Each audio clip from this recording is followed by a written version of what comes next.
దేవుడు ఆజ్ఞ ఇచ్చిన రీతిగా ప్రభు రాకడ గురించి మాట్లాడుకుందాం. మరి ఆ ఒడ్డుకు ఎంత వేసుకున్నావు, ఆ విషయం మాట్లాడుకుందాం.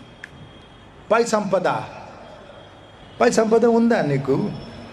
ఉండాలి కదా. ఎట్లా వచ్చినాం అట్లా వెళ్ళిపోతాం కదా. తల్లి గర్భం నుంచి వచ్చినట్టే ఒకరమే వచ్చినాం. ఏం తీసుకురాలేదు, ఏం తీసుకోపోము కదా. పరలోకపు విలువలు వేరు కదా. మనుషుల దృష్టికి చాలా ఘనమైనవి, దేవునికి అసహ్యమట. దేవుని దృష్టికి ముఖ్యమైనవే అక్కడ వస్తాయి కదా. నువ్వు బ్రతికే బ్రతుకు దేవుని కొరకు నువ్వు పడిన ప్రయాస ఏం చేసినావు? దేవుని కొరకు గీత పడ్డదా? చుక్క రక్తం ఒలికిందా? ఏం చేసినావు దేవుని కొరకు? ఏం చేసినావు? ఇహమందు హింసలతో పాటు 100 రెట్లు ఇస్తా అన్నాడు దేవుడు. నిత్య జీవం ఇస్తా అన్నాడు. ఏం హింసపడ్డావు దేవుని కొరకు? సాక్ష్యం ఇస్తున్నావా? సాక్ష్యం ఇచ్చినందుకు ఏమైనా కష్టపడ్డావా? దేవుని కొరకు ఏమైనా వదిలిపెట్టినావా? ఏం విడిచిపెట్టినావు? నువ్వు ఏం చేస్తున్నావు దేవుని కొరకు? దేవుని కొరకు బ్రతికిన బ్రతుకు, దేవుని కొరకు చేసే పనులు ఆ ఒడ్డుకు వస్తాయి కదా. పై సంపద. ఒక్కొక్కడు వేరే దేశం పోయినప్పుడు పోయి ఫుట్బాల్ ఆడుకోడు. అక్కడ సమయం అంతా సరిగా వాడతాడు, ఓవర్ టైం పని చేస్తాడు, సంపాదించుకొని తన దేశం పంపుతాడు. ఆ డబ్బు ఈ దేశంలో చెల్లదు కాబట్టి తర మార్చుకుంటాడు. తన దేశంలో ఇల్లు కొనుక్కుంటాడు, కట్టుకుంటాడు, తోట కొనుక్కుంటాడు, పొలం కొనుక్కుంటాడు, వచ్చి అనుభవిస్తాడు. తన కష్టార్జితం ఆ ఫలం అనుభవిస్తాడు కదా. అట్లాగే కదా పరదేశులం, యాత్రికులం. ఏ క్షణము మన అంతం. నేనైతే ఈరోజు ఆఖరి రోజు అనుకొని బ్రతుకుతా. ఏం చేసినా దేవుని కొరకు, మనుషుల కొరకు. ఇప్పుడు ఈరోజే అనుకుంటా, రేపు నాది కాదనుకొని బ్రతుకుతా. అలాగే అతను దేవుని ఆధీనం ఏదో సేవ పెంచుకోవాలని దిక్కుమాలిన ప్రయత్నాలు ఎప్పుడు చేయలేదు నేను. లేదు, దేవుడు చెప్పిన పని చేస్తే చాలు, అది దేవుని సేవ, అంత నాకు తెలుసు. కాబట్టి మరి ఆ ఒడ్డుకు నేను చాలా వేసుకున్నా. వివరాలు కొన్ని చెబుతా మీకు ఈరోజు. నీ గురించి ఆలోచించు. ఆ ఒడ్డుకు ఏం వేసుకున్నావు? పరలోకపు విలువలు వేరు. ఇక్కడ ఘనంగా ఎంచబడినవి దేవునికి నీచమైతే అక్కడ రావు కదా. ఆ ఒడ్డుకుందా నీకు పై సంపద అనే విషయం ఈరోజు ధ్యానించబోతున్నాం కలిసి. దానికి ముందు ప్రభు అక్కడ ఎంత దగ్గర ఉందో నీకు అర్థం కావడానికి ఈ విషయాలు చెబుతున్నాను. కొన్నేళ్ల క్రితం ఇజ్రాయెల్ దేశానికి చెందిన ఒక యవనస్తు, 15 సంవత్సరాల పిల్లోడు, నాతాన్ ఆయన పేరు. ఆ 15 సంవత్సరాల పిల్లోడు చనిపోయి మళ్ళీ బ్రతికినాడు. చనిపోయిన సమయంలో దేవుడు తన ఆత్మను తీసుకెళ్ళినాడు, పరలోకం తీసుకెళ్ళి ప్రభు తనకు చూపించినాడు.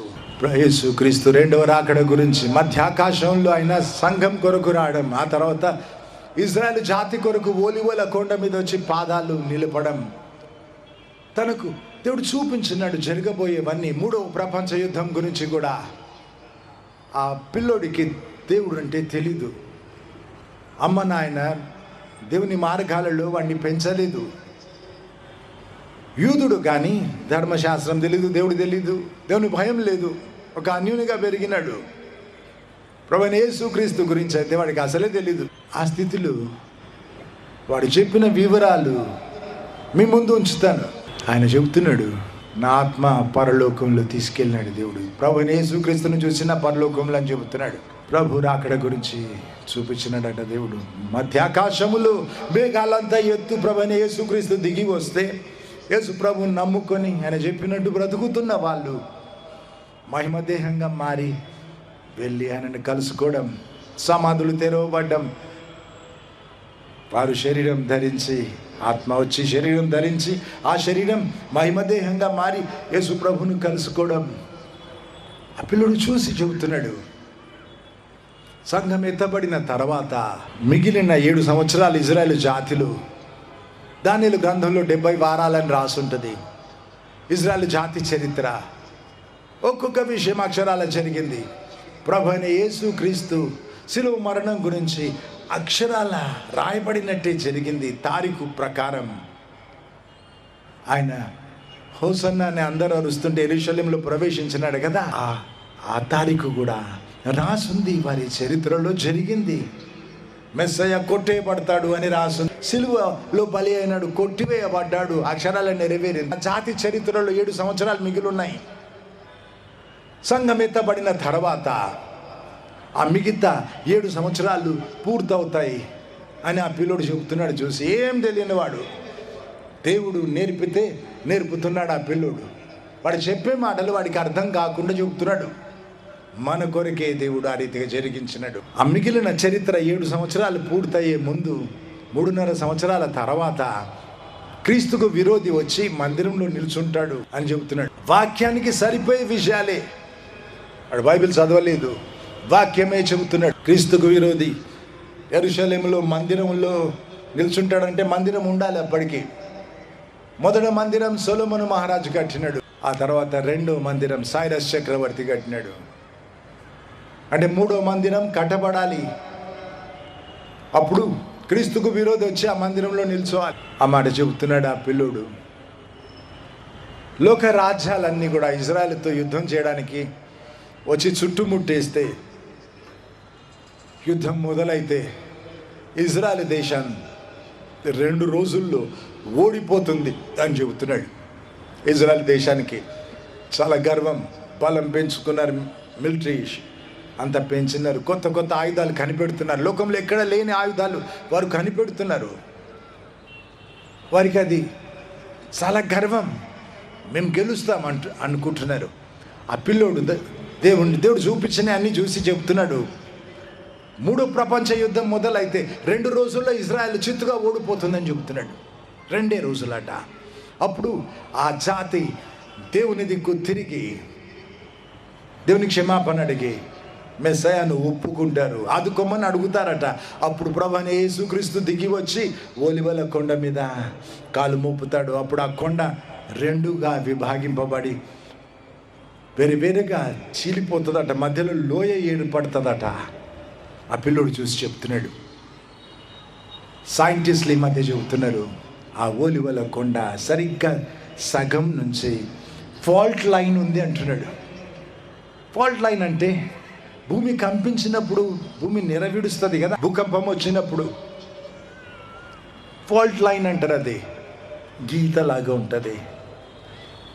సరిగ్గా కొండ మధ్యలో ఉందట ఫాల్ట్ లైన్, చాలా దూరం వరకు. అంటే ఒలివల కొండ 2గా చీలిపోవడానికి సిద్ధపడతా ఉంది. ఇంకా ప్రభు రాకడకు సిద్ధపడుతుంది ఆ కొండ. సైన్స్ కూడా చెప్తుంది కదా. అయితే ఆ పిల్లోడు ఈ రీతిగా దేవుడు తను చూపించినవి చెప్పినాడు ప్రభు రాకడ గురించి. 1 తెస్సలోనికలకు రాసిన పత్రిక 4:17, మేఘాలంతా ఎత్తు ప్రభు వస్తే నమ్మిన వాళ్ళు ఎగిరిపోతారు, మహిమ దేహాలుగా మారిపోతాయి కదా. ఏంటి మహిమ దేహం అంటే? ప్రభువైన యేసుక్రీస్తు పునరుత్థానుడైనాడు కదా. ప్రథమ ఫలము క్రీస్తు అంటే మామిడి చెట్టు మీద మొదట మామిడి పండు అయితే తక్కిన అన్ని మామిడి పండ్లు అవుతాయి. పునరుత్థానుడైనాడు, మహిమ దేహం. అట్లా మారతాం. శిష్యులంతా తలుపులు పెట్టి తాళాలు గొల్లాలు వేసుకొని ఉంటే వారి మధ్యలో వచ్చి నిలిచినాడు. తలుపులు తాళాలు ఆపలేదు, గోడలు ఆపలేదు ఆయనను. అది మహిమ దేహం. నన్ను ముట్టి చూడమన్నాడు. నాకున్నట్టు మాంసం ఎముకలు భూతానికి ఉండవన్నాడు.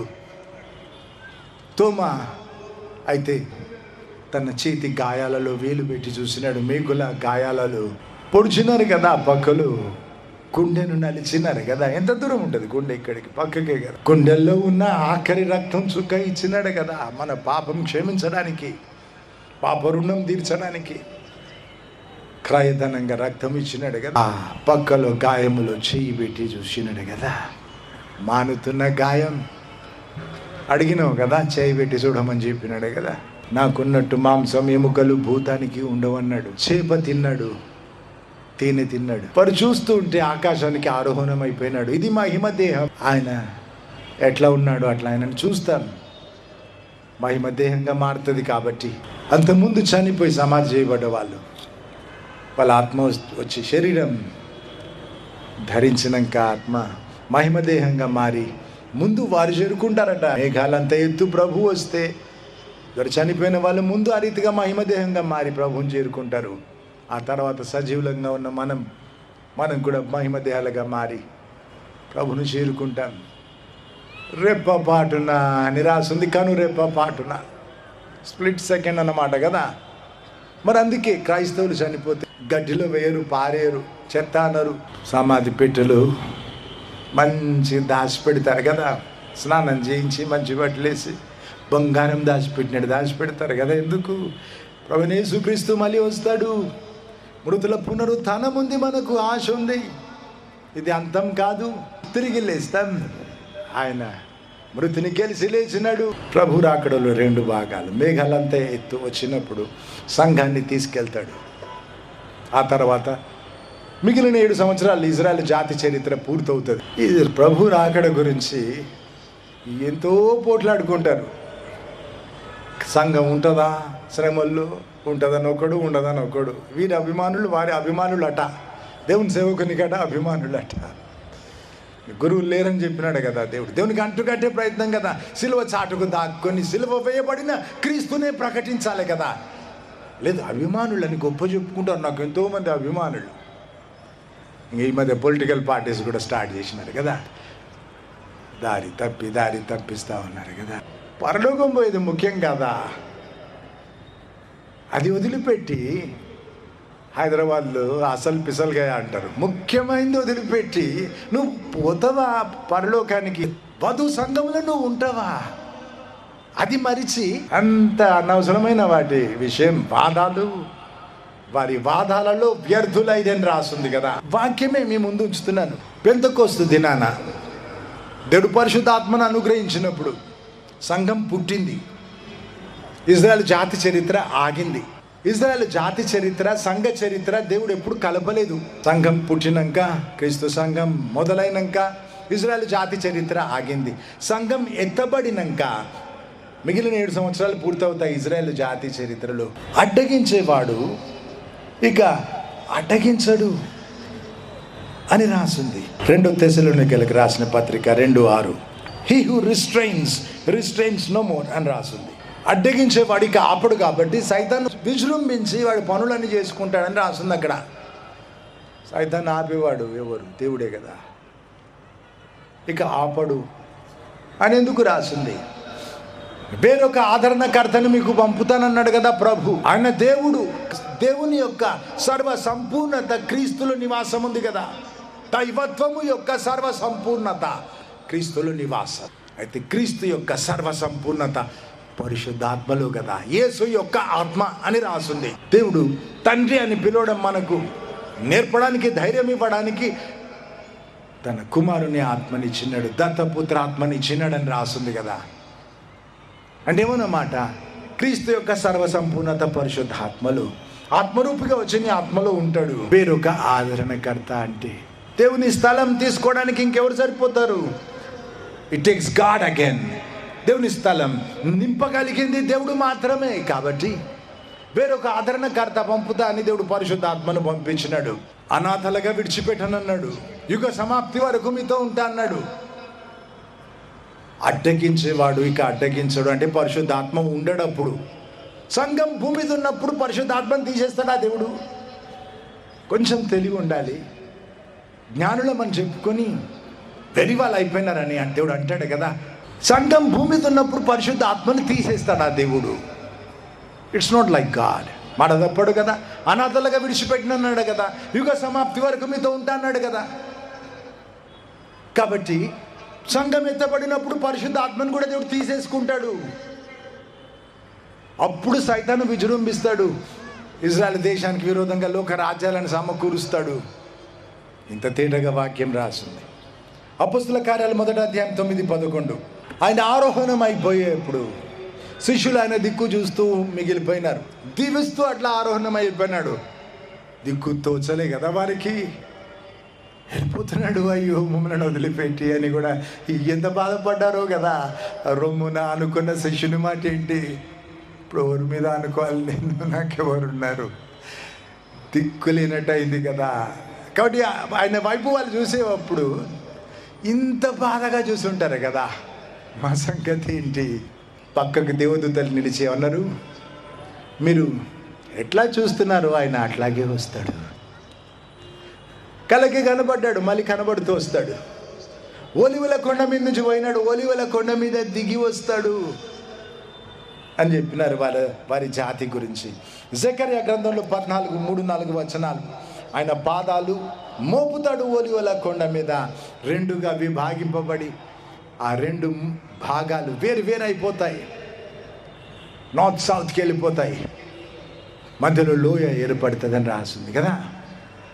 అదే సందర్భం ఆ జాతి దేవుని క్షమాపణ అడిగి మెస్సయాను ఒప్పుకొని అదుకొమ్మని ఆర్తనాదాలు చేస్తే ఆయన వారి కొరకు దిగి వస్తాడు, వారి పక్షంగా యుద్ధం చేస్తాడు.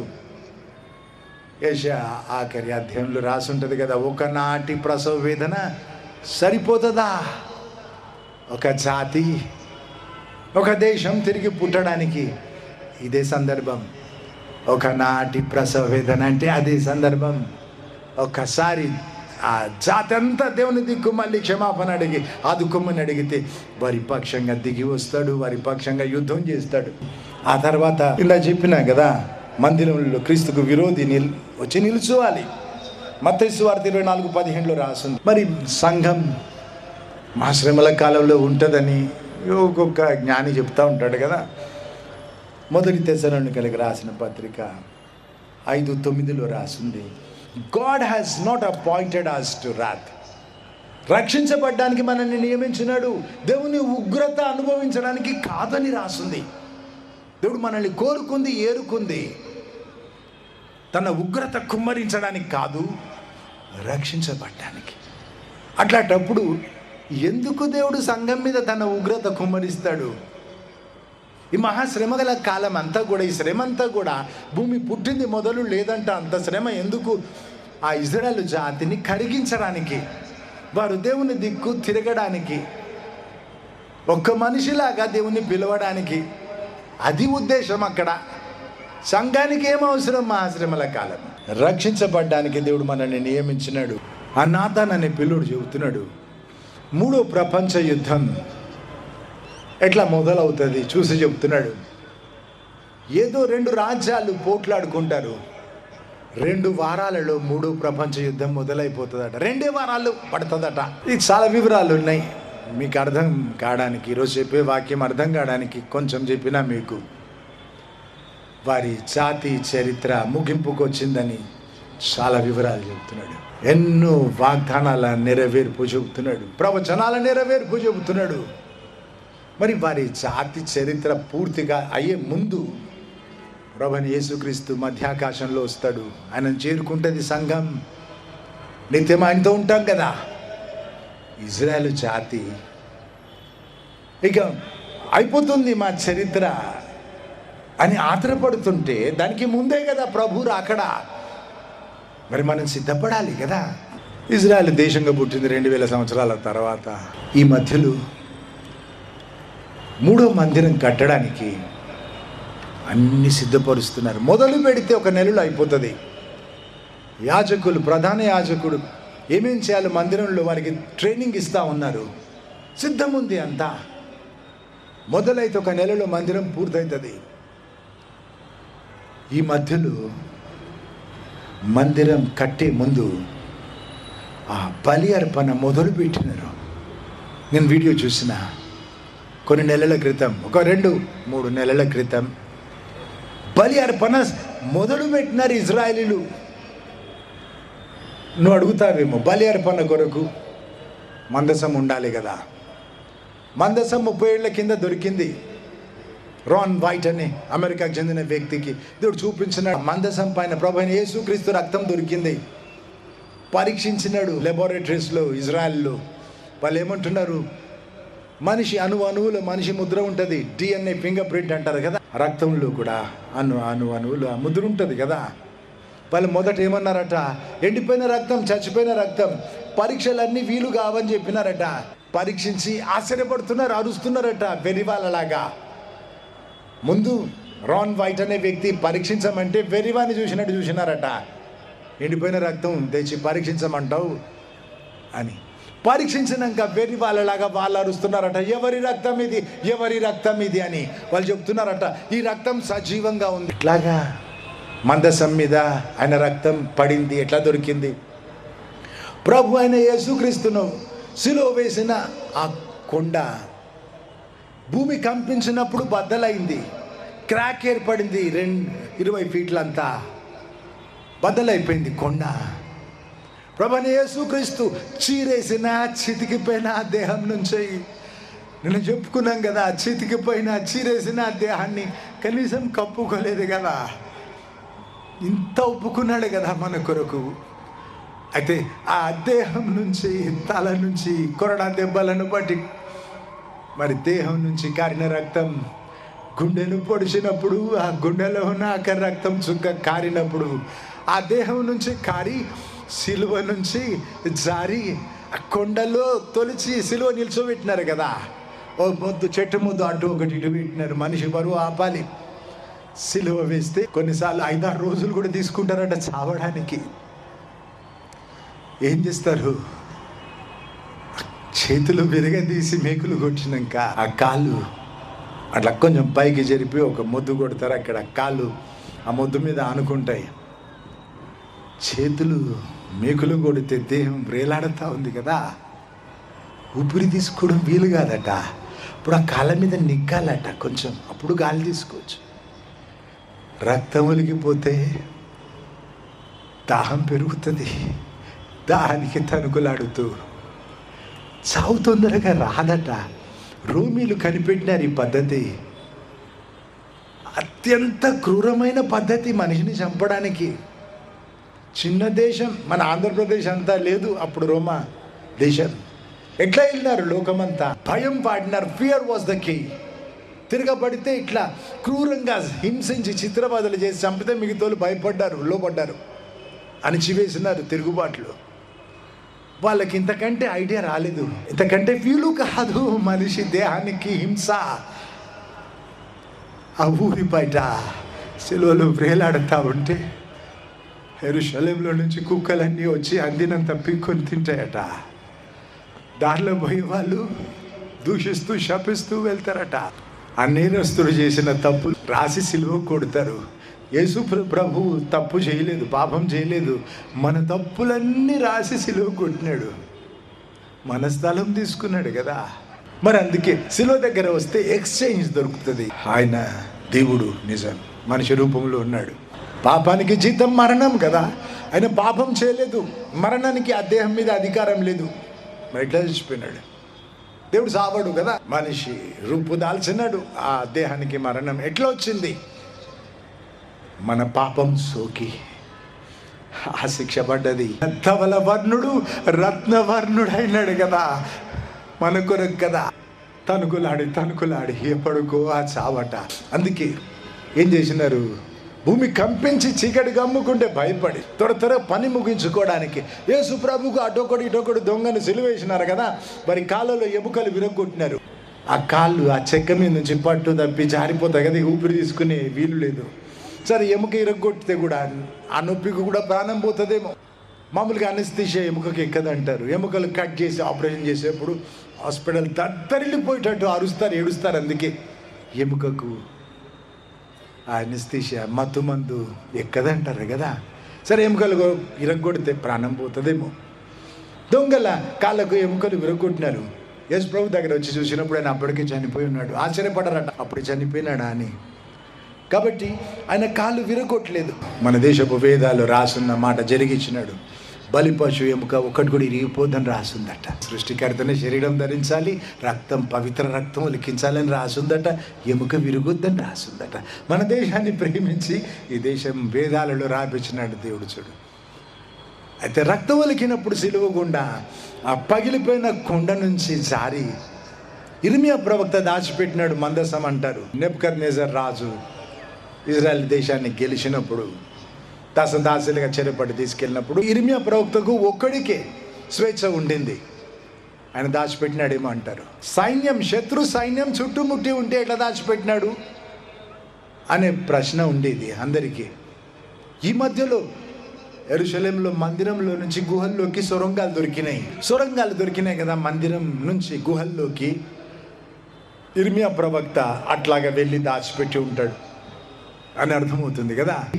సిలువ నుంచి జారిన రక్తం ఆ కొండలో నుంచి జారి కింద దాచబడిన గుహలో ఉన్న నిబంధన మందసం మీద పడిందట.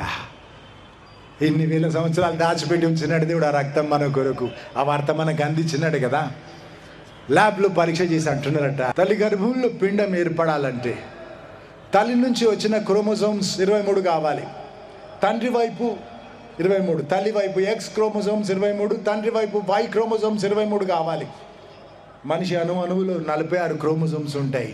ప్రభువైన యేసుక్రీస్తు రక్తం పరీక్షించి వాళ్ళు ఏమంటున్నారు, ఈ రక్తంలో 24 ఉన్నాయి క్రోమోజోమ్లు. 23 తల్లి నుంచి వచ్చిన X క్రోమోజోమ్లు, ఒక Y క్రోమోజోమ్ ఉంది తండ్రి వైపు వచ్చింది, అయితే మనిషి నుంచి వచ్చింది కాదని చెప్తున్నారట. హల్లెలూయా. పరిశుద్ధాత్మ ద్వారా యేసు ప్రభు జన్మించినాడని ఆ రక్తంలో రుజువు ఉన్నది. ఆ రక్తం దాచినాడు దేవుడు, వార్త మన వరకు అందించినాడు కదా. ఏకంగా పరీక్షించి తెలుసుకోవడానికి, రుచి చూసి తెలుసుకోమన్నాడు కదా దేవుడు. అట్లాగుంది కదా, దేవుడు ఇంత చేసినాడు కదా. మరి తన కొరకు మచ్చ లేకుండా నిన్ను సిద్ధపరచుకోవడానికి సిలువలో అంత చేసినాడు కదా. అన్నాడు సమాప్తం ఆయన అన్నాడు కదా. అంటే దేవుని వైపు అంతా అయిపోయింది, ఇంకేం మిగలే, మన వైపు మిగిలింది. ఒక్క అర్పణ చేత పరిశుద్ధపరచబడిన వారిని పరిపూర్ణులుగా తీర్చేసినాడంట. It's a finished transaction. మనవంతే మిగిలింది. చెక్ రాసిచ్చినారు ఎవరో నీకు 10 కోట్ల రూపాయలు, పోయి బ్యాంక్లో చూపిస్తే ఆ డబ్బు నీకు వస్తుంది. నువ్వు జోబులో పెట్టుకొని తిరిగితే లాభం లేదు. కాళ్ళ కిందేసి తొక్కినా చింపి పారేసినా పోగొట్టుకుంటావు కదా. మానవాళికి చెక్ యేసు ప్రభు సిలువ. మరి మన వంతు చేద్దాం. ప్రభును కలుసుకోవడానికి సిద్ధపడడం మాత్రం కాదు, సిద్ధపాటుతో ఉందాం. ఏ క్షణం ప్రభు వచ్చినా నువ్వు గ్యారంటీ ఇవ్వగలుగుతావా ఈ క్షణం రాడు అని? వీల్లేదు కదా. మీరు అనుకోని గడియలో వస్తాన్నాడు కదా ప్రభు. మరి గుర్తులన్నీ జరిగిపోతా ఉన్నాయి. ఈ మధ్యలో ట్రంప్ ఉన్నాడు కదా, డొనాల్డ్ ట్రంప్.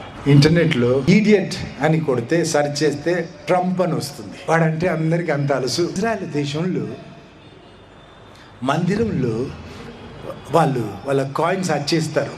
ట్యాక్స్ కట్టాలి కదా. పాత పద్ధతులన్నీ వాళ్ళు పాటిస్తున్నారు ఇప్పుడు కూడా. మగవాళ్ళంతా 20 ఏళ్ళు దాటిన వాళ్ళు పన్ను కట్టాలి దేవునికి, అవన్నీ పాటిస్తున్నారు వాళ్ళు. వాళ్ళ గోత్రాలు ఇంకా వేరువేరుగా అట్లాగే ఉన్నాయి. లోక రాజ్యాల్లో చెదిరిపోయినా కలిసిపోలేదు, మిళితం కాలేదు జాతులు. అయితే ఈ మధ్యలో వాళ్ళు మింట్ చేసినారు కాయిన్ ఒకటి, ఓ బిల్ల తయారు చేసినారు. దాని మీద సైరస్ చక్రవర్తి బొమ్మ వేసినారు, ముఖం పక్కకి డొనాల్డ్ ట్రంప్ ముఖం వేసినారు బొమ్మ. ఎందుకు డొనాల్డ్ ట్రంప్ బొమ్మ వారి బిల్ల మీద ఎందుకు వేసినారు? మందిరం వాళ్ళు తయారు చేసే పన్ను కట్టడానికి వాడే బిల్ల మీద ఎందుకు? సైరస్ చక్రవర్తిని వాడుకొని దేవుడు 2వ మందిరం కట్టించినాడు. 3వ మందిరం కట్టబడ్డానికి దేవుడు డొనాల్డ్ ట్రంప్ని వాడుకుంటాడేమో. గుర్తులు చూడు నెరవేరుతున్నాయి. 3వ మందిరం కట్టబడ్డానికి అంత దగ్గర ఉంది, అంత సిద్ధపరిచినారు. మొదలైతే నెలలో కట్టేస్తారు.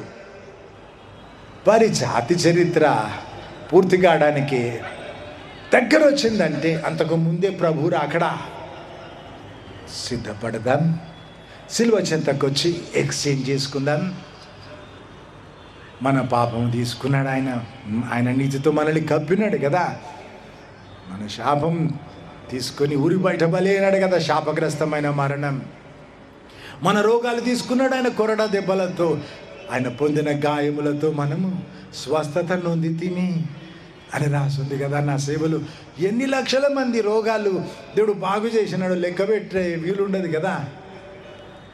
మరి దుష్ట శక్తులు మంత్రకిలు తొలగిపోయినాయి. 45 సంవత్సరాల నుంచి మంత్రకిలతో బాధపడేవాడు అప్పుడే మంచిగా అయిపోయినాడు, లెక్క పెట్టుకోలేదు.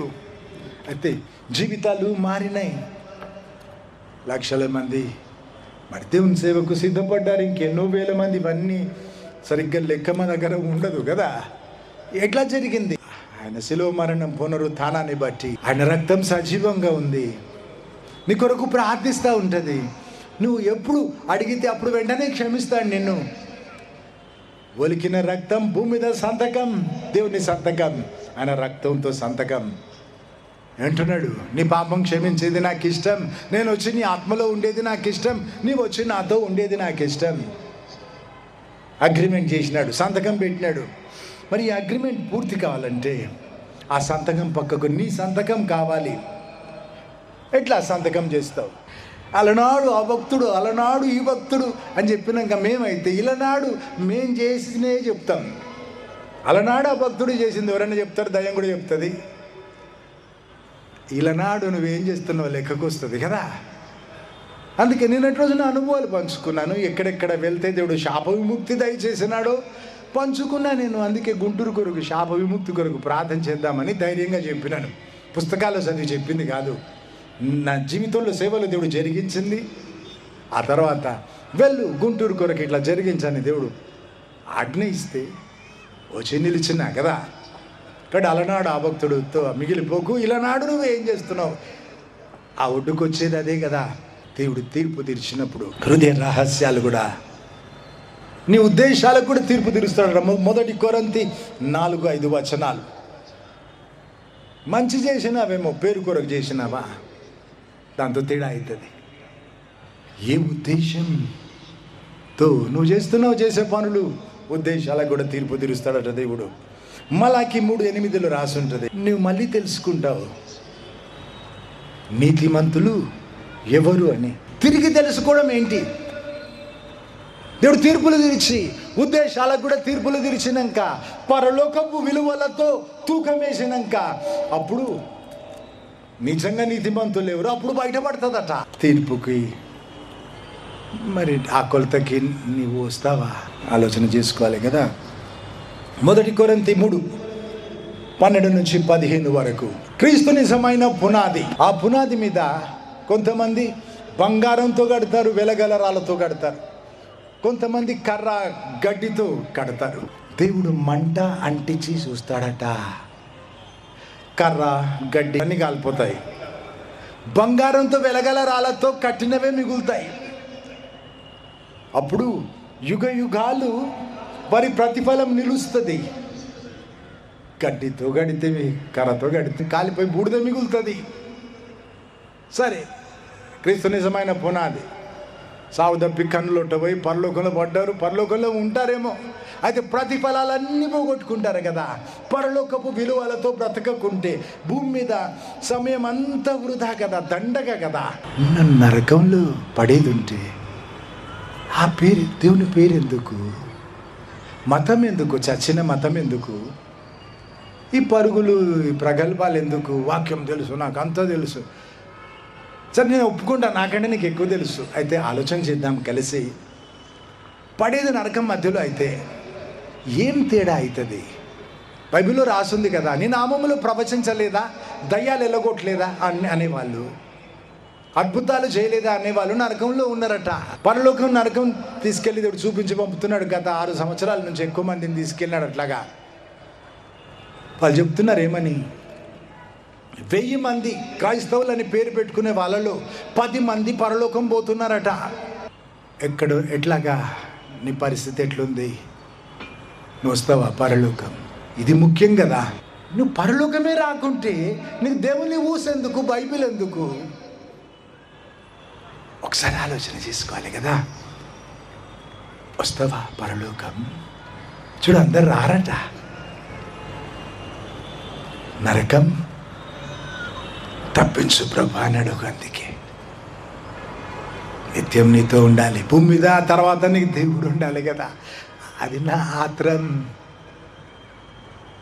ఆ ఆత్రానికి ఏం చెప్పినా భూమి మీద దేవుడు ఉండాలి, ఆ తర్వాత నిత్యం నీ దేవుడు ఉండాలి. ఇది లేకుండా నువ్వు 1,00,000 చెప్పు, దండగ కదా, దండగ కదా. దేనికి అంత పరీక్షిస్తాడట దేవుడు. సరే, పరలోకంలో నువ్వు పడ్డాక బంగారంతో వెలగల రాళ్ళతో కట్టితే ఉంటుందట. దేవుని వాక్కు అందుకొని బ్రతికితే ఆ బ్రతుకులు నిలుస్తాయి. దేవుడు తన వాక్కు ఊరకనే ఇవ్వడు. బంగారం ఊరకనే దొరకదు. తవ్వి భూగర్భం నుంచి తీస్తారు. చాలా టన్నుల ఆ మట్టి శుభ్రం చేస్తే కొన్ని గ్రాములు దొరుకుతుంది బంగారం. వెలగల రాళ్ళు అంతే భూగర్భంలోకి వెళ్ళిపోతారు తవ్వుకుంటూ 2 మైళ్ళ వరకు, ఇంకా దాటి ఒకటే దొరకవు. దేవుని వాక్కు నీ కూరకనే దొరకదు. అన్నిటికంటే ప్రశస్తమైంది వాక్యం అంటే బైబిల్ అందరి కొరకు. వాక్కు అంటే ఆ వాక్యం నువ్వు చదివే వేళ ఆ వాక్యం ద్వారా దేవుడు నీతో మాట్లాడతాడు, ఆ వాక్యాన్ని జీవింపజేస్తాడు. దేవుని వాక్యము సజీవమైనదై అని రాస్తుంది. దేవుని జీవం ఉంటుంది దేవుని మాటలో. విశ్వాన్ని సృజించడానికి దేవుడు పలికి సృజించినాడు. Everything was created by his breath అని రాస్తుంది. ఆయన ఊపిరితో, అదే మాట రాస్తుంది, ఆయన ఊపిరితో రాయించినాడు. దేవుని మాటల్లో కూడా ఆయన జీవం ఉంది.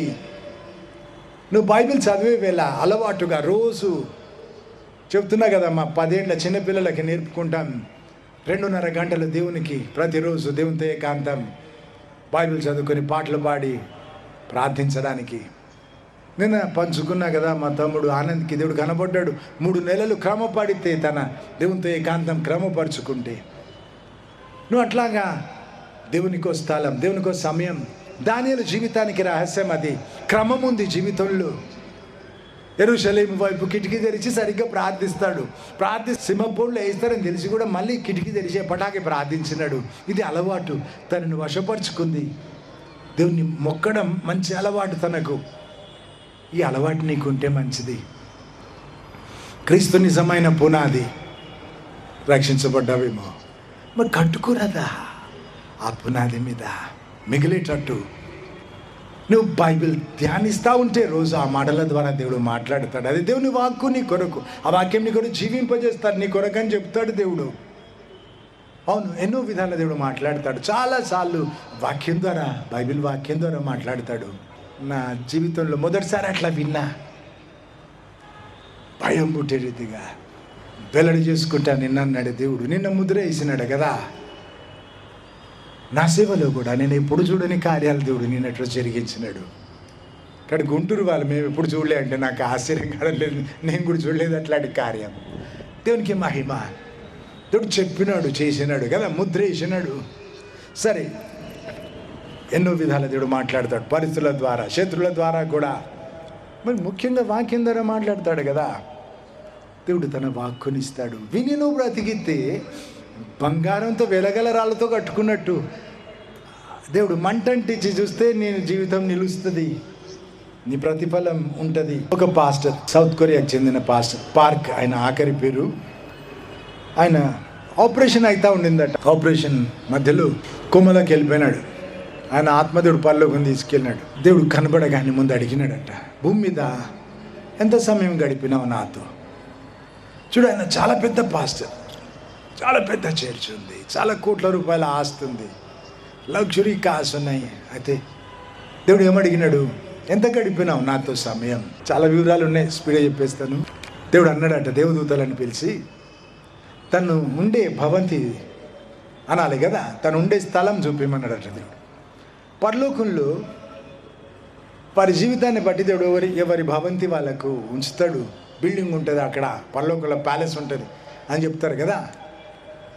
అయితే ఈ మనిషి గురించి అయితే దేవుడు ఆయన ఉండే స్థలం చూపిమంటే దేవదూతలు తీసుకెళ్ళినారట. పరలోకం నరకం చూసి వచ్చి చాలామంది చెప్తున్నారు, 7 అంతస్తులుగా ఉంటుందట పరలోకం, చాలా విశాలమట. పూల తోటలు, పండ్ల తోటలు కూడా ఉంటాయట. అక్కడ భోజనాలు, విందులు కూడా అవుతూ ఉంటాయట. సింహాసనం చుట్టూ స్నేహితులు, బంధువులు కలుసుకొని కూడా పండుగలు చేసుకుంటూ ఉంటారట. పరలోకం విశాలం, అయితే అంచులు కూడా ఉంటాయట. ఊరి బయట లాగా కొండలు, లోయలు కూడా ఉంటాయట. మంచి స్వేచ్ఛనట. దేవుని మొక్కే విషయం కూడా ఏ బలవంతం ఉండదట. అట్లా కొండల్లో, లోయల్లో ఉండేది ఇష్టపడే వాళ్ళు అక్కడ ఉంటారట. అట్లా పరలోకం అంచులు అయిపోయినాక పౌల్ట్రీ ఫామ్ లాగా ఉన్నాయంట, షెడ్లలాగా. ఒక దగ్గర 200 మంది ఉన్నారట, చింపిరి బట్టలు వేసుకున్నట్టు. అట్లాంటి గుంపు ఉన్న ఆ స్థలం చూపించిన ఉండే స్థలం అని దేవదూతలు చెప్పినారట. చెప్తే దేవుని సేవకుడు చాలా పోట్లాడుతున్నాడట వాళ్ళతో. ఇంత దేవుని సేవ చేసినా నేను, అంత దేవుని నామం ప్రకటించిన, అన్ని వేల మందిని పెంచిన పిల్లల్ని దేవుని కొరకు అంతా చెప్తుంటే వాళ్ళు ఆపి చెప్పినారట, పరలోకపు విలువలు వేరు. ఇదే చెప్పినారట, మనుషులకు ఘనమైనవి దేవునికి నీచం, అవి రావు ఇక్కడ. నువ్వేం చేసినా నీ స్వార్థానికి చేసినావు. నీ పేరు గొప్పతనానికి చేసినావు కదా, అవి ఇక్కడ రాలేదని చెప్పినారట. ఏం మిగలేదు ఆయనకి, ఏం మిగలేదు. ఎంత బాధపడ్డాడు.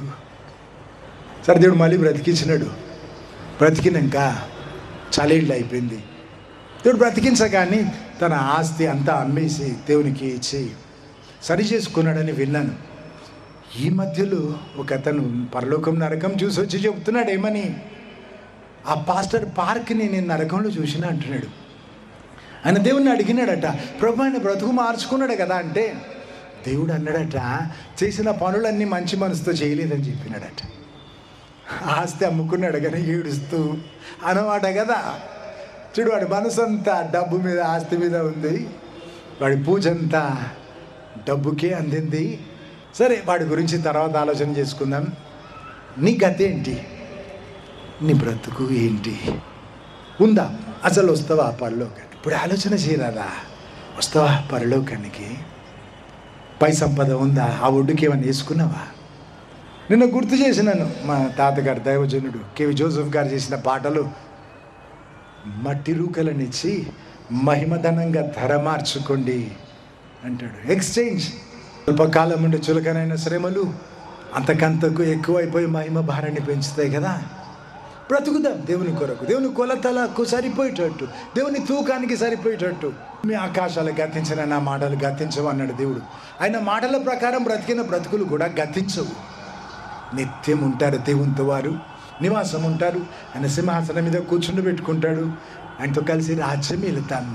మరి సిద్ధపడాలి కదా, ప్రయాసపడాలి, పరలోకపు విలువలతో బ్రతకాలి. నేను బ్రతికినాను చిన్నప్పుడు 6 సంవత్సరాల వయసు నుంచి నాకు 58 సంవత్సరాలు వచ్చినాయి. పరలోకపు విలువలతో బ్రతుకుతున్నాను. ఈ లోకం పెంట అనుకున్నా, దేవుడు ఉంటే చాలనుకున్నా. మనుషులు ఆరాటపడే వాటి కొరకు ఆరాటపడను. లేదు, నా దారి వేరు, దేవుని మెప్పిస్తే చాలనుకున్నా. నా దేశం కొరకు ఎక్కువ ప్రార్థిస్తుంటే దాదాపు ఒక 27 సంవత్సరాల క్రితం దేవుడు అడిగినాడు, తోమా భక్తుని రక్తంతో మా దేశం నేల తడిసిందని చెప్తావు కదా, నీ దేశం కొరకు నీ రక్తం ఒలకనిస్తావా అని అడిగినాడు. చెప్పిన, ప్రభా నా దేశం కొరకు నా రక్తం ఒలికితే నేను ఒప్పుకుంటా అని చెప్పిన. అంతేకాదు ప్రభా, నా దేశం కొరకు నా జీవితం నువ్వు ఎరువుగా వాడితే ఒప్పుకుంటా, విత్తనంగా వాడినా ఒప్పుకుంటా అని చెప్పిన. నా దేశాన్ని దర్శించు, రక్షించు, దీవించు అని అడిగిన. నేను చూడకున్నా పర్వాలేదు కానీ నా దేశాన్ని దర్శించు, రక్షించు, దీవించమని అడిగిన. అంటే నేను లేకున్నా పర్లేదని చెప్పిన. ఈ మధ్యలో రిచ్ వేరా అని ఒక దేవుని సేవకుడు ప్రవచించి అంటున్నాడు, భారతదేశంలో క్రైస్తవులు పెరుగుతారు, క్రైస్తవ సంఘాలు పెరుగుతాయి. ఇప్పుడు క్రైస్తవ్యం అంటే నీచ భావం ఉంది, తక్కువ చూస్తారు. శత్రుభావం ఉంది, ఏమంటారు, కోపం ఉంది, శత్రుత్వం ఉంది కదా క్రైస్తవులు అంటే. అయితే ఇది తీసేస్తాడట దేవుడు. శాసనాలు మారుస్తాడట, ప్రభుత్వం మారుస్తాడట. క్రైస్తవులు బలం పెంచుకుంటారట. చులకన భావం తీసేసి గౌరవం ఇస్తాడట మన దేశంలో దేవుడు క్రైస్తవులకి. శాసనాలు రాసే ముందు క్రైస్తవులను సంప్రదిస్తుందట ప్రభుత్వం. ఆ భక్తుడు ప్రవచించి చెబుతున్నాడు, మన దేశం నుంచి క్రైస్తవులు వెళ్తారు, వేరే దేశాల్లో వెళ్ళి ప్రభునామం ప్రకటిస్తారు. ఇద్దరికి పోయినారు దినకరన్ గారు అట్లాగా. అయితే చర్చెస్ పంపుతారట, ఒక్కొక్క చర్చ్ నుంచి ఎంతమందినో ప్రకటించడానికి, ప్రభునామం దేవుని కొరకు పెంచడానికి. చిన్నప్పటి నుంచి నా రోషం లెట్ ఇండియా పే బ్యాక్ అని చెప్పి మన దేశం తీసుకుంది అన్ని దేశాల నుంచి ఫండ్స్. మిషనరీస్ వచ్చినారు అన్ని దేశాల నుంచి, గతంలో రష్యా నుంచి కూడా వచ్చినారు. మన దేశం తిరిగి ఇవ్వాలని నాకు ఆశ. దేవుడు ఆ ప్రవచనాలు వినిపిస్తున్నాను. నేను చూడకున్నా పర్వాలేదు అన్నాను కానీ వినిపించినాడిగా చూపిస్తానేమో. ఒక 25 సంవత్సరాల క్రితం భారతీయులను ఇండియన్ బెగ్గర్స్ అనేవాళ్ళు లోకమంతా. ఇప్పుడు ఇండియన్ కింగ్స్ అంటున్నారు, రాజులు అంటున్నారు భారతీయులని. అన్ని రంగాల్లో తలగా ఉంచినాడు దేవుడు. నా దేశం కొరకు ప్రార్థించిన, అవును ఎంతమంది ప్రార్థించినారు, గుండె చింపుకొని ప్రార్థించిన, ఉపవాసాలతో నా సంఘం అందరికీ నేర్పించిన. మరి నా సేవలు లక్షల మంది చేసినారు. 40 రోజులు ఉపవాస ప్రార్థనల తర్వాత 21 రోజులు ఉపవాస ప్రార్థన చేసి దేశం కొరకు, లోకం కొరకు ప్రార్థించినారు. ప్రత్యుత్తరం చూస్తే సంతోషమవుతుంది. కొన్ని నెలల క్రితం ఫిలిప్పైన్స్కి చెందిన రెనాటో కరెలో అనే ఒక భక్తుడు ప్రవచించి చెబుతున్నాడు, ఆఖరి రోజుల కొరకు నా సేవకులను నా సన్నిధిలో దాచిపెట్టిన. నువ్వు అనుకున్నావేమో కదా, ఇంకేం చేయాలి ప్రభా, ఇంకేం కొదవా, తప్పుందా నాలోన, నీ ఉగ్రత నా పైన, ఈ కష్టాలు తీరవెందుకని అనుకున్నావేమో కదా. దేవుడు అంటున్నాడు, సన్నిధిలో దాచిపెట్టిన. మురిసిపోయి చెప్తున్నాడు దేవుడు. God is calling them the remnant. Hallelujah. దేశమంతా బయలు దిక్కు తిరిగితే 7,000 మందిని దాచుకున్నా అన్నాడు దేవుడు. వాళ్ళ గురించి అన్నాడు రెమనెంట్ అని. దేవుని సేవకుల గురించి దేవుడు ఆ మాట అంటున్నాడు. భారతదేశంలో దేవుని సేవకుల గురించి, నేను దాచిపెట్టుకున్న నా సన్నిధిలో ఇప్పుడు సమయం వచ్చింది, లోకమంతా నేను పంపుతా.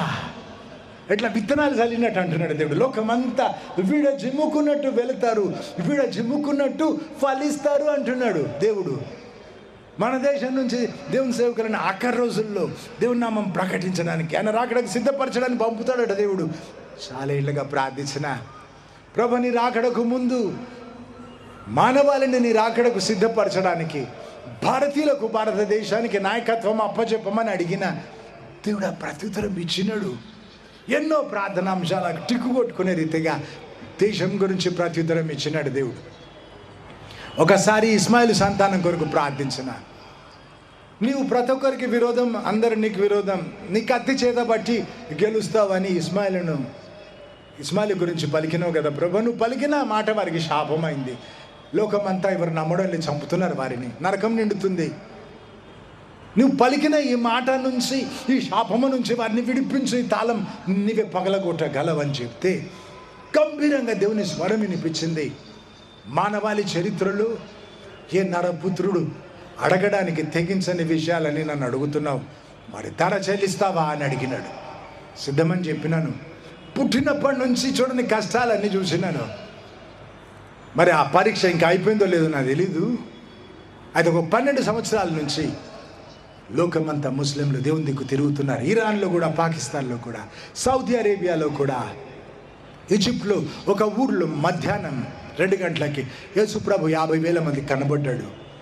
మొత్తం క్రైస్తవ ఊరు అయిపోయింది. మానవాళి చరిత్రలో ఇదివరకు ఎప్పుడు జరగలేదు అంటున్నారు. ఇంటర్నెట్లో, టీవీలో, న్యూస్ పేపర్స్లో చాలామంది ప్రార్థన చేసి ఉంటారు. అవును, నేను ప్రార్థించినా, నేను విన్నా, నేను ధర చెల్లిస్తాను దేవునికి చెప్పిన, నేను చూస్తున్నా ఆ ప్రార్థనకు ప్రత్యుత్తరం. ఆ ఇస్మాయిల్ సంతానం ఒక్కొక్కరికి నరకం తప్పినప్పుడు దేవుడు నాకు కొన్ని మార్కులు ఇస్తాడు కదా. హల్లెలూయా. ఆ ఒడ్డుకేసుకున్న నా దేశం దేవుని దిక్కు తిరుగుతుంది అని దేవుడు చెప్పినాడు. క్యారిల్లో అనే ఆ భక్తుడు ఫిలిప్పీన్స్, వివరాలు చెప్పలేను మైక్లో, దేశం దేవుని దిక్కు తిరుగుతుంది అని దేవుడు చెప్పినాడు. మేము 27 సంవత్సరాల నుంచి అడిగిన దానికంటే ఇంకెక్కువ దీవించినాడు దేవుడు. మన దేశాన్ని దీవించి పలికినాడు. దేవుడు కొసరేస్తే అసలు కంటే కొసరే ఎక్కువ ఉంటుంది కదండి. అయ్యి బాబాయ్ అలాగుందండి. మేము అడిగిన దానికంటే ఎన్నో రెట్లు ఎక్కువ ఇస్తా అంటున్నాడు దేశం గురించి. ప్రత్యుత్తరాలు ఇచ్చినాడే దేవుడు. నా ప్రార్థనలకి నాకు చాలా సంతోషం ఉంది. అవుడుకి వేసుకున్న దేవుణ్ణి ప్రేమిస్తే, మనిషిని ప్రేమిస్తే జ్ఞాపచిహ్నాలు ఉన్నాయి. రుజువు ఉంది నా ప్రేమకు. శాశ్వతమైన ప్రేమతో దేవుడు ప్రేమించినాడు కదా. శాశ్వతమైన ప్రేమతోని మనిషిని ప్రేమించిన, దేవుని ప్రేమించిన రుజువులు ఉన్నాయి. హైదరాబాద్లో చార్మినార్ ఉంటుంది. ప్రేమకు గుర్తుగా కట్టినాడు ఒక రాజు. 400 సంవత్సరాలు దాటి చెక్కు చెదరడం లేదు. జ్ఞాపచిహ్నం ప్రేమకు. తాజ్మహల్ ఒక జ్ఞాపచిహ్నం. మరి నువ్వు మనిషిని ప్రేమిస్తే, దేవుని ప్రేమిస్తే జ్ఞాపచిహ్నాలు ఏమున్నాయి? రుజువు ఏముంది? నీ బ్రతుకు పరలోకంలో చెల్లాలి. ఏదోటి చేసి ఎట్లాగో ఇష్టం వచ్చినట్టు బ్రతికి మురిసిపోతే అయిపోతుందా? పై సంపద ఎంత ఉంది? పనికొచ్చే మాట కదా. పై సంపద ఉందా? అసలు ఆలోచన ఉందా? ఎవరు వెరీ వాళ్ళు తెలవక చచ్చిపోయినా నేను ఎప్పుడు బ్రతికుంటా అనుకుంటున్నావా? చిన్నపిల్లలు కూడా చచ్చిపోతారు కదా. గ్యారంటీ ఉందా నీ జీవితానికి? మరి చచ్చే ధైర్యం ఉంటేనే బ్రతికే ధైర్యం ఉంటుంది. కన్ను మూస్తే దేవుని దగ్గర కన్ను తెరుస్తాను ధైర్యం నీకు ఉండాలి. ఆ ఒడ్డుకు వేసుకున్నా నేను చాలా అని నువ్వు చెప్పగలగాలి. ఇప్పుడు నేను చెప్పినా కదా, కొన్ని చెప్పినా. అయితే నాకు ధైర్యం ఉంది. ఆ ఒడ్డుకు వేసుకున్నా.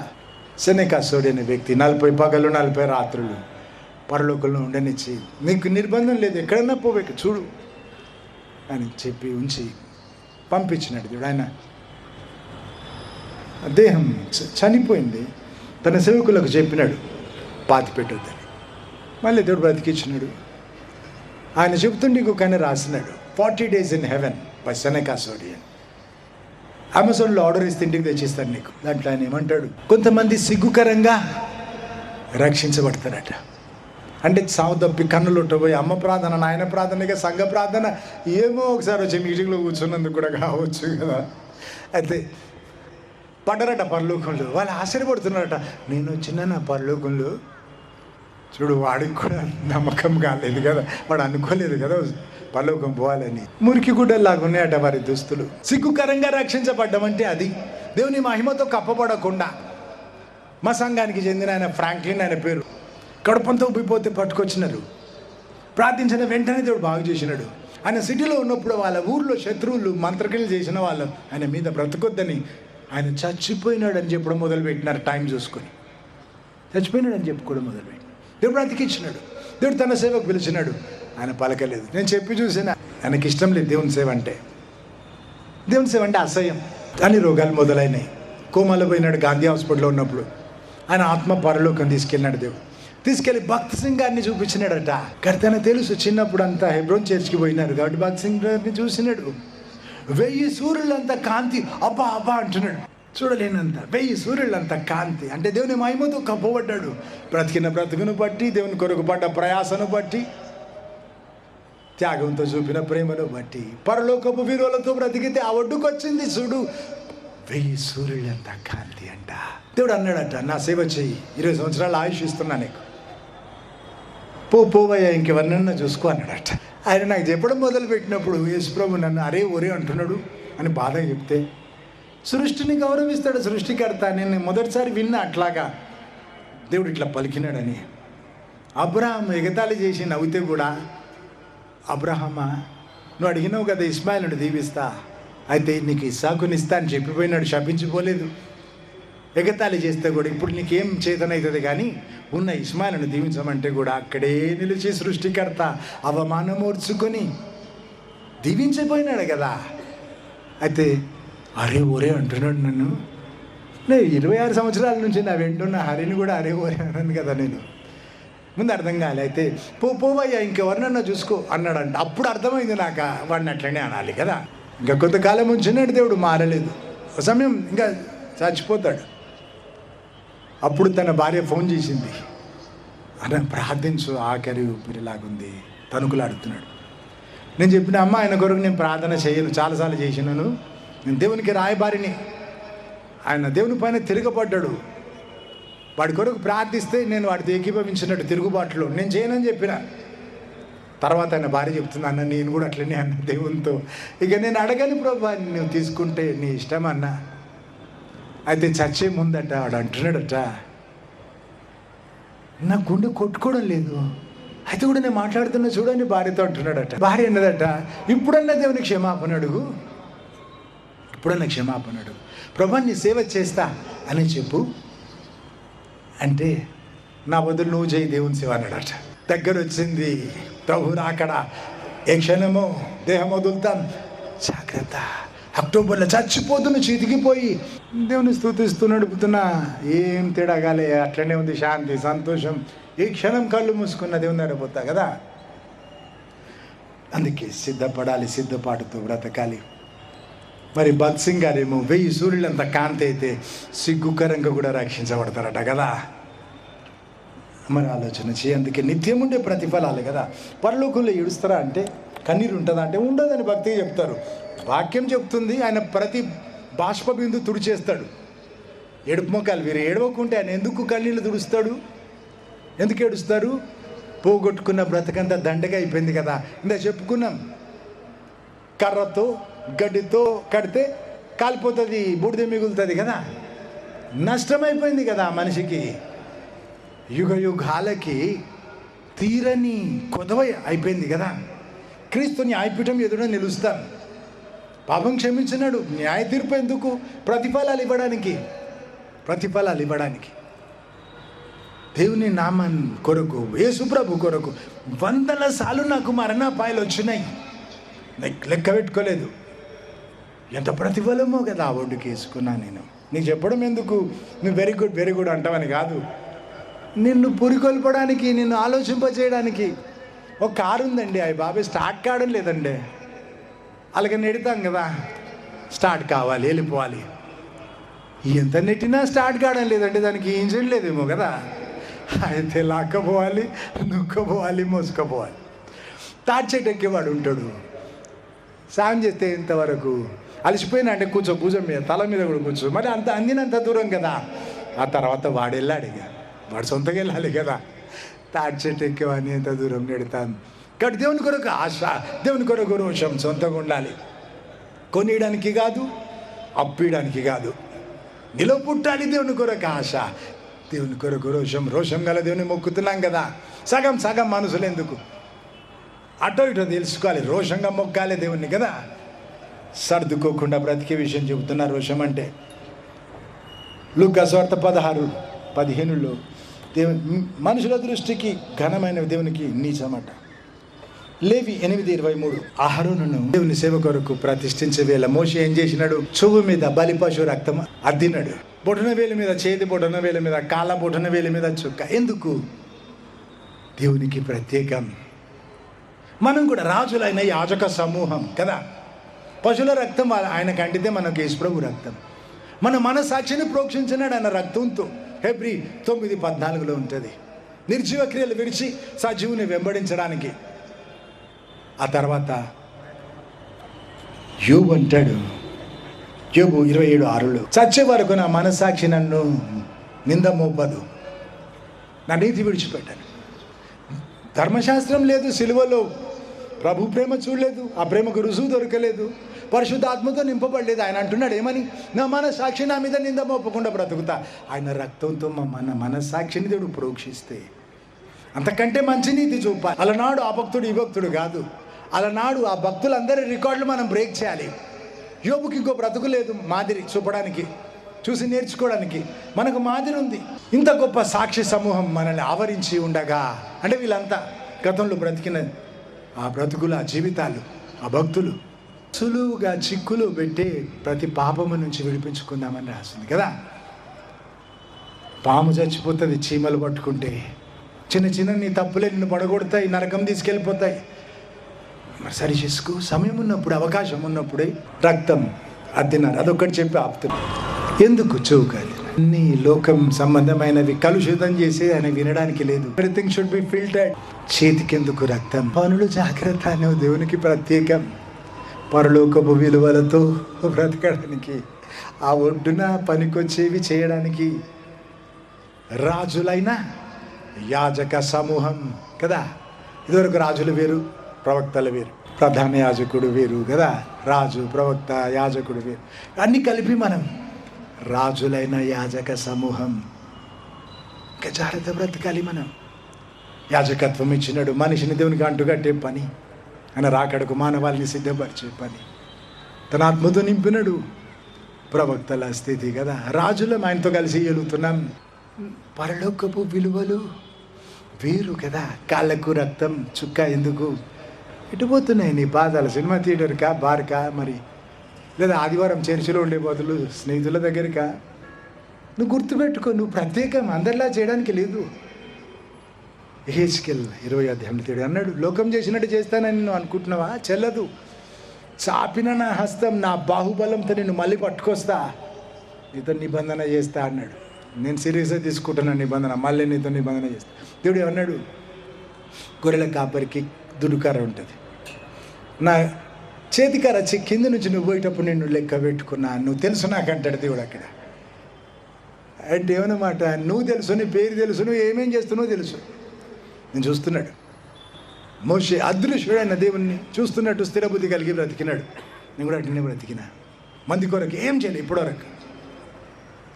దేవుని మెప్పించడానికి బ్రతుకుతున్నాను. మంది కొరకు చేసేది కాదు, బ్రతుకుదాం దేవుని కొరకు. పరలోకపు విలువలతో